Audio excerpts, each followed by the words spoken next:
They were safe. The car engine was running. The heater was on. They had a quarter tank of gas. They were only 50 miles from home. Outside, the temperature was rapidly dropping far below freezing. Logic, reason, and basic human survival instincts dictated that they stay inside that warm car, lock the doors, and simply wait for the morning sun. But the dark, silent forest whispered something so terrifying to them that instead of staying warm, they chose to open the doors and walk into the freezing, pitch-black darkness that would eventually swallow them whole, never to return. This isn't just an unsolved murder file gathering dust in a police archive. This is the darkest, most disturbing proof of how the human mind completely collapses in a single moment of absolute terror. Welcome to the terrifying anomaly of the Yuba County Five. The date is February 24th, 1978. The town is Chico, California. Everything about this day was so ordinary, so profoundly human. Ted, Jack, Bill, Jackie, and Gary. Their families, their friends, and the locals in their small town affectionately called them the boys. They were 5 young men, aged between 24 and 32. But there was one specific detail that made them unique, a detail that would become the tragic catalyst for the horrors of that night. They were all slightly neurodivergent. Some were on the autism spectrum, possessing the innocent minds of much younger children. Some had mild intellectual disabilities. Gary Mathias, however, had a different background. He had served in the United States military in Germany, but was medically discharged with a severe diagnosis of schizophrenia. But despite these challenges, they were functioning. They took their medication, they fit into their community, they had jobs, and that night, they were doing what they loved most in the world. They were watching a college basketball game at a local university, cheering for their favorite team. The game ended around 10 in the evening. They grabbed snacks from a local convenience store: Hostess cherry pies, Langendorf chocolate donuts, and sodas. They got into a 1969 turquoise and white Mercury Montego and hit the road to go home. The person driving was Jack Madruga.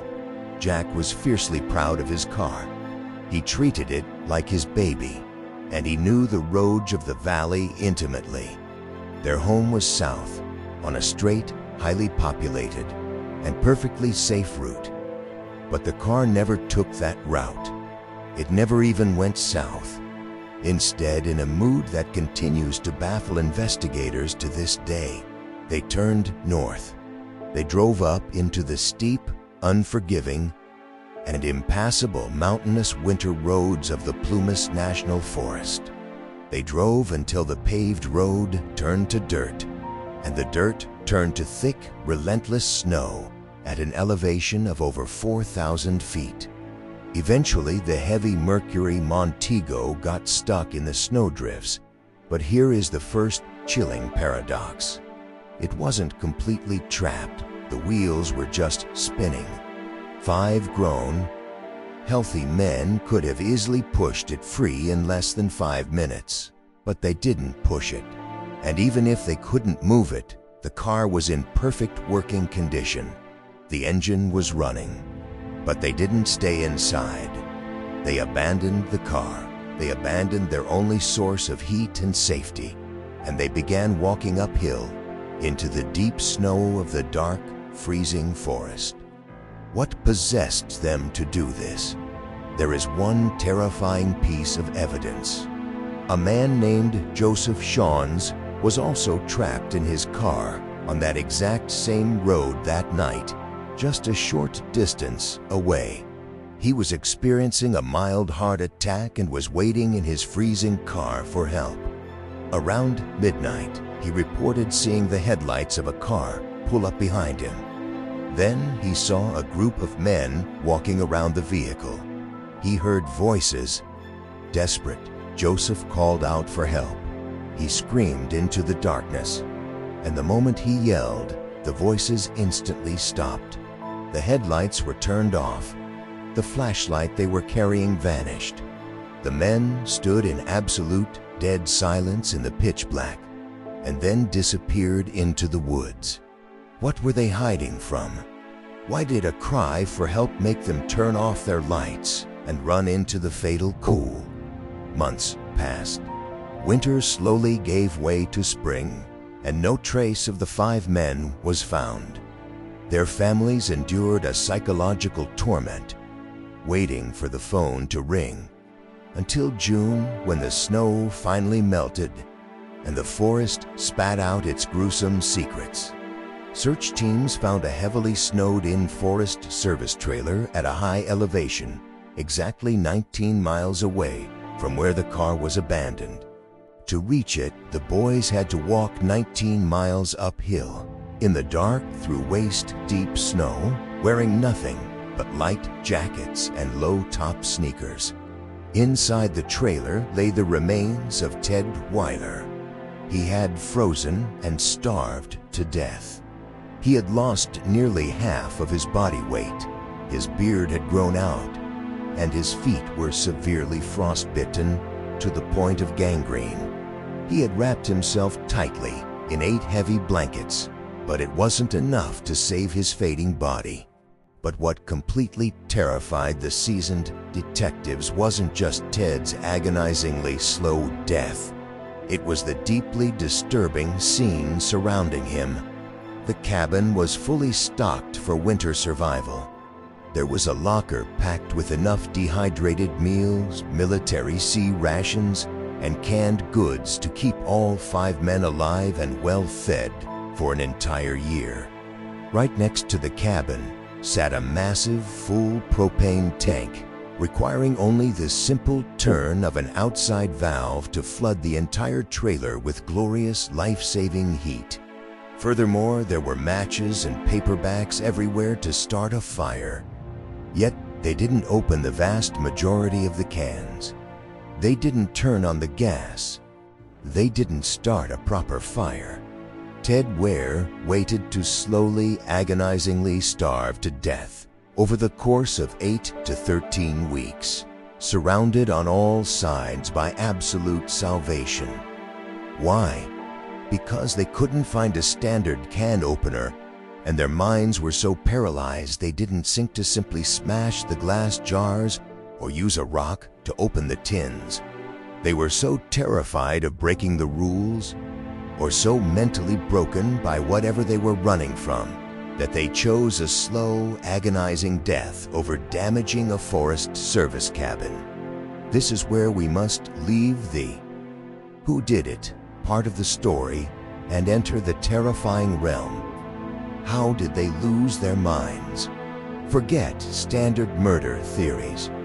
Forget the idea of serial killers hunting them in the woods. The real enemy that night was the human brain itself. As searchers fanned out from the trailer, they found the remains of the others. Some of the bodies were found scattered in the woods, completely naked in the middle of the frozen snow. In forensic medicine, this horrifying phenomenon is called paradoxical undressing. In the final, fatal stages of hypothermia, the brain's temperature-regulating center, the hypothalamus, completely short-circuits. The blood vessels at the surface of the skin suddenly and violently dilate. A massive rush of warm blood hits the freezing skin, and the dying person suddenly feels as if they are literally burning alive. In a state of pure delirium, they tear off their clothes, throwing away their only protection, accelerating their own freezing death. Another body was found tucked away in a tiny, tight hollow, frantically dug underneath a fallen log. This is known as terminal burrowing. When the human brain is severely deprived of oxygen and warmth, the rational mind shuts down completely, and the brain reverts to its oldest evolutionary roots. Just like a wounded, dying animal, a primal brainstem instinct takes over. The person is compelled to hide in a dark, narrow, enclosed space in the final minutes before death. They don't know who they are anymore. They are just a dying organism trying to crawl back into the earth. But the real, lingering psychological horror of the Yuba County Five remains this. Why did they get out of that safe, warm car in the first place? Remember Gary Mathias? The only person with military survival training in the group. He was the natural leader that night. But Gary had severe schizophrenia. He hadn't taken his medication. Combine that with a pitch-black, desolate mountain road, the mounting stress of being lost, and the plunging temperatures. What if Gary saw something in the forest that night that simply wasn't there? A hallucination? A phantom threat? What if he turned to his friends in the car, his eyes wide with absolute, genuine terror, and told them that something was coming for them, and they had to run immediately? In psychiatry, there is a rare and terrifying phenomenon called Folie à Plusieurs, or shared psychosis. The rest of the group was neurodivergent. They were vulnerable, and they trusted their leader implicitly. If Gary believed he saw a monster in the dark, his panic became their reality. The fragile chain of logic snapped in an instant. Panic spread through the confined space of that core, like a highly contagious airborne disease. To escape a monster that only existed inside Gary's fractured mind, they threw open the doors and threw themselves into the arms of a very real, very physical monster. The freezing cold of the Sierra Nevada mountains. Gary Mathias's body was never found. Only his shoes were discovered inside the trailer, left behind while he supposedly took Ted's leather shoes. Some armchair detectives say he planned everything that night and escaped to start a new life. Others, those who know the cruelty of the mountains, believe his bones are still out there, hidden deep under the brush, forever running from the phantom monsters his own mind created. We humans pride ourselves on our advanced technology, our warm, secure homes, and our unbreakable rational intelligence. But the Yuba County Fire taught us a chilling lesson. What we call civilization, what we call sanity, is just a razor-thin layer of ice over a very deep, very dark ocean of primal fear. The next time you are forced to stop your car on a desolate, unlit road in the dead of night, turn off your headlights. Look out the window into that pitch-black darkness. Your modern logic will whisper that you are perfectly safe inside your steel box.